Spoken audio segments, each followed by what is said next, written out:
教育局已經將中一入學申請電子化，家長只要以智方便綁定中一派位電子平台賬戶，就能夠以更方便快捷嘅電子服務處理中一入學申請。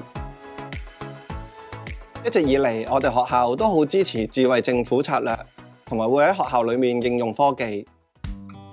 教育局推出嘅中一派位電子平台係其中一項方便市民嘅服務。電子平台有好多優點，既方便家長處理中一入學申請，亦都便利學校處理升中派位嘅工作。所以我哋學校都好積極支持，同埋會幫助我哋嘅家長使用中一派位電子平台。中一派位電子平台附設各樣貼心功能，方便家長使用。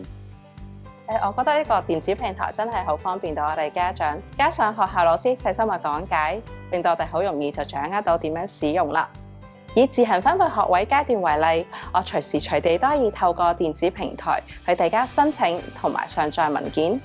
另外，我仲可以自己透過電子平台去查閱自行分配學位嘅正取學生通知同埋派位結果添。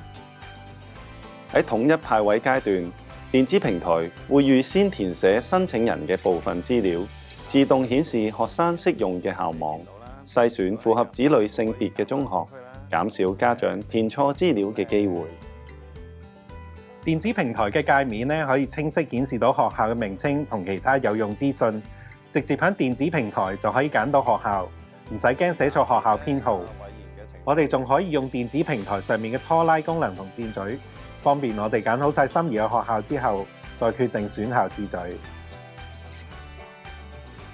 電子平台有儲存草稿嘅功能，家長可以重新登入，繼續處理未完成嘅選校部分，可以方便佢哋隨時同子女商量好之後，再登入電子平台更改學校嘅選擇或者選校嘅次序。電子平台有好多貼心嘅預設功能，家長唔會選擇子女所屬校網以外嘅中學，又或者同子女性別不相符嘅學校。最重要嘅就係唔會重複選擇同一所嘅學校。特別喺統一派位嘅階段，電子平台嘅學校界面可以同時顯示到學校編號同埋學校嘅校名，方便我哋老師核對之餘，亦都能夠大大提升學校行政工作嘅效率。我都知道喺派位結果公佈當日，學校係可以利用電子平台下載各項嘅報表、派位結果名單，一目了然。既然便利到家長選校，又幫到學校嘅行政工作，我哋當然大力推動家長使用。而而家嘅家長亦都好聰明，只要我哋講解清楚，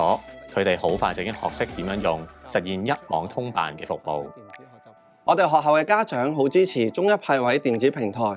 透過一站式嘅電子平台，家長可以隨時隨地處理學位嘅申請，亦都可以適時查閱派位嘅結果。而我哋學校嘅教職員都好配合升中派位電子化，學校處理家長嘅選校表格時就更加有效率啦。電子平台便利咗學校處理升中派位嘅行政工作，